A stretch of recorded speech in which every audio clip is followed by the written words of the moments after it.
بسم اللہ الرحمن الرحیم۔ السلام علیکم ورحمۃ اللہ وبرکاتہ۔ سامعین، پہاڑی پر جلتی آگ۔ لوگوں کا کہنا ہے کہ پرانے زمانے میں ادریس ابابا کے شہر میں آرہا نامی ایک نوجوان رہا کرتا تھا۔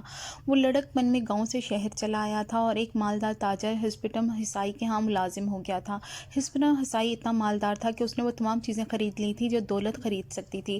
اس کا دل زندگی کی عیاشیوں سے بھر چکا تھا، اس لیے کبھی کبھار وہ زندگی میں بوریت محسوس کرنے لگتا۔ ایک سرد رات جب چاروں طرف ٹھنڈی ہوا کے جھونکے چل رہے تھے، ہسپٹم نے آرہا کو حکم دیا کہ وہ آگ جلانے کے لیے لکڑیاں جمع کر کے لائے۔ جب آرہا آگ جلا چکا تھا، ہسپٹم گویا ہوا ایک انسان کتنی دیر سردی برداشت کر سکتا ہے۔ وہ اپنے آپ سے باتیں کر رہا تھا، کیا یہ ممکن ہے کہ یہ انسان ٹوٹو کی پہاڑی کی چوٹی پر تمام رات بغیر کمبل، کپڑوں اور آگ کے گزارے اور نہ مرے؟ مجھے خبر نہیں آ رہا بھولا، لیکن کیا وہ بے وقوفی کی بات نہ ہوگی؟ اگر انسان کو اس کا اجر نہ ملے، لیکن میں شرط لگانے کے لیے تیار ہوں۔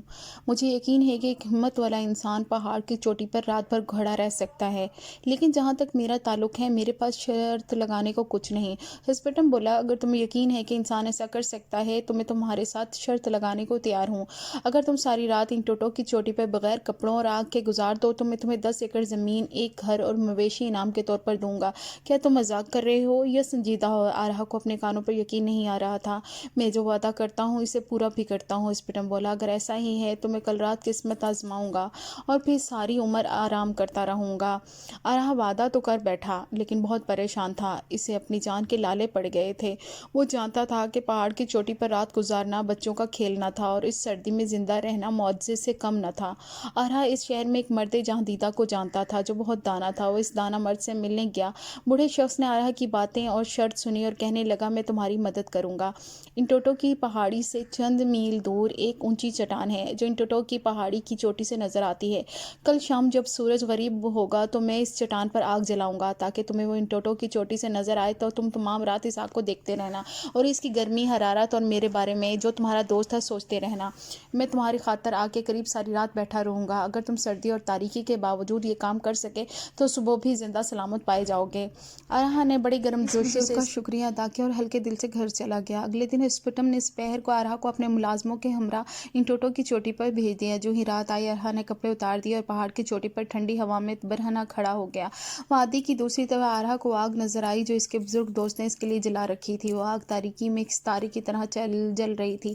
جو رات گہری ہوتی گئی، ٹھنڈک آرہا کے گوشت پوست سے گزرتی ہوئی اس کی ہڈیوں تک پہنچ گئی۔ پہاڑ کی چوٹی برف کی طرح سرد ہو گئی۔ ہر گھنٹہ وہ بے حس ہوتا گیا۔ ایک ایسا وقت بھی آیا کہ اسے ڈر لگنے لگا کہ وہ سردی سے مر جائے گا، لیکن اس نے آگ سے اپنی توجہ نہ ہٹائی اور سوچتا رہا کہ اس کا بزرگ دوست اس کی ہمت بندھا رہا ہے۔ کبھی کبھار دھند چند لمحوں کے لیے آگ کے شعلے کے آگے آ جاتی، لیکن وہ اس وقت گھورتا رہتا جب تک دھند چھٹ نہ جاتی اور اسے آگ دوبارہ نظر آنے لگتی۔ ساری رات وہ سردی سے کانپتا، کھانستا اور ٹھٹھرتا رہا، لیکن اپنی جگہ پر ثابت قدم رہا۔ جب صبح طلوع ہوئی تو وہ کپڑے پہن کر پہاڑ کی چوٹی سے نیچے اترا۔ ہسپٹم کو آرہا کو زندہ دیکھ کر بڑی حیرانی ہوئی۔ اس نے نوکروں سے سوال کیا، کیا آرہا ساری رات کپڑوں اور آگ کے بغیر کھڑا رہا؟ ہاں، سب نوکروں نے مل کر جواب دیا۔ تم بہت دلیر آدمی ہو۔ ہسپٹم نے آرہا کو عظمت کا اقرار کیا، لیکن یہ بتاؤ کہ تم نے یہ سب کچھ کیسے کیا؟ میں ساری رات ایک چٹان پر جلتی آگ پر اپنی توجہ مرکوز کیے رہا۔ کیا کہا تم نے؟ تم آگ کو دیکھتے رہے؟ تم شرط ہار گئے۔ تم اب میرے نوکر ہی رہو گے۔ تمہیں کوئی انعام نہ ملے گا۔ لیکن وہ آگ تو بہت دور تھی، وہ وادی کے دوسری طرف تھی، مجھ تک اس کی حرارت بالکل نہیں آئی۔ نہیں، میں کچھ نہیں مانتا۔ تم شرط ہار گئے۔ تم اس آگ نے زندہ رکھا۔ آرہا بہت رنجیدہ ہوا۔ وہ اپنے بوڑھے دوست کے پاس گیا اور اسے ساری کہانی سنائی۔ تم یہ معاملہ شہر کے قاضی کے پاس لے جاؤ، بوڑھے دوست نے مشورہ دیا۔ آرہا شہر کے قاضی کے پاس گیا اور شکایت کی۔ قاضی نے ہسپٹم اور اس کے نوکروں کو عدالت میں طلب کیا۔ جب ہسپٹم نے اپنی کہانی سنائی اور نوکروں نے کہا کہ آرہا دور چٹان پر جلتی آگ کو ساری رات دیکھتا رہا تو قاضی بولا، آرہا تم شرط ہار گئے۔ ہسپٹم نے یہ شرط لگائی تھی کہ تم آگ کے بغیر رات گزارو گے۔ آرہا ایک دفعہ پھر مایوس ہوا اور اپنے بوڑھے دوست کے پاس مشورہ کرنے گیا اور کہنے لگا کہ اس کی ساری محنت اکارت گئی۔ اس کی قسمت میں ہی نوکروں کی سی زندگی گزارنا ہے۔ امید کا سہارا نہ چھوڑو، دانا دوست نے کہا۔ شہر کی عدالتوں سے زیادہ تو جنگلوں میں انصاف پایا جاتا ہے۔ بوڑھا شخص اٹھا اور ہائلو نامی شخص کے پاس پہنچ گیا۔ یہ وہ شخص تھا جس کے گھر میں وہ لڑک پن میں نوکروں کی طرح کام کیا کرتا تھا۔ اس نے ہائلو کو آرہا کی درد بھری کہانی سنائی اور مدد چاہی۔ ہائلو بھی ایک دانا انسان تھا۔ اس نے کچھ دیر سوچنے کے بعد کہا، تم فکر نہ کرو، میں اس مسئلے کا حل نکالوں گا۔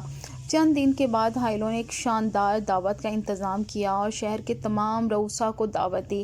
اس دعوت میں ہسپٹم اور قاضی بھی مدعو تھے۔ دعوت کے دن سب امیر شاندار لباس میں ملبوس اپنے گھوڑوں اور خچروں پہ سوار ہو کر آئے، جبکہ ان کے نوکر ان کے پیچھے پیچھے پیدل چل رہے تھے۔ ہسپٹم بھی 20 ملازموں کے ساتھ آیا۔ انہوں نے ہسپٹم کے سر پر ریشمی چھتری تانی ہوئی تھی تاکہ اسے دھوپ کی شدت کا احساس نہ ہو۔ اس کے سواری کے آگے 4 نوکر ڈھول بجا کر اس کی آمد کی خبر دے رہے تھے۔ سب مہمان ریشمی قالینوں پر بیٹھ کر گپیں لگانے لگے۔ باورچی خانے سے لذیذ کھانوں کی خوشبو آنے لگی۔ اس خوشبو نے مہمانوں کی بھوک کو اور تیز کر دیا۔ وقت گزرتا گیا لیکن کھانا نہ آنا تھا، صرف کھانے کی خوشبو آتی رہی۔ جب شام ہو گئی تو مہمانوں میں آپس میں چہمک گوئیاں شروع ہونے لگیں۔ وہ حیران تھے کہ ان کا میزبان اتنی دیر کیوں کر رہا ہے۔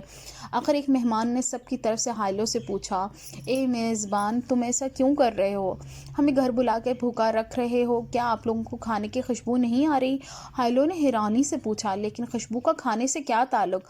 خوشبو میں غذائیت تو نہیں ہوتی، تو کیا ایسی آگ میں تپش ہوتی ہے جو میلوں دور جل رہی ہو؟ اگر آرہا دور سے آگ دیکھ کر گرم رہ سکتا ہے تو آپ لوگ بھی باورچی خانے سے آنے والی خوشبو سے غذائیت حاصل کر سکتے ہیں۔ لوگوں کو حائلوں کا اشارہ سمجھ میں آ گیا۔ قاضی کو اپنے فیصلے پر ندامت ہوئی اور ہسپٹم بھی اپنے کیے پر شرمسار ہوا۔ اس نے حائلوں کا شکریہ ادا کیا اور اعلان کیا کہ آرہا کو زمین، گھر اور مویشی مل جائیں گے۔ اس فیصلے کے بعد حائلوں نے نوکروں کو حکم دیا اور مہمانوں کے آگے لذیذ کھانے پیش کیے گئے۔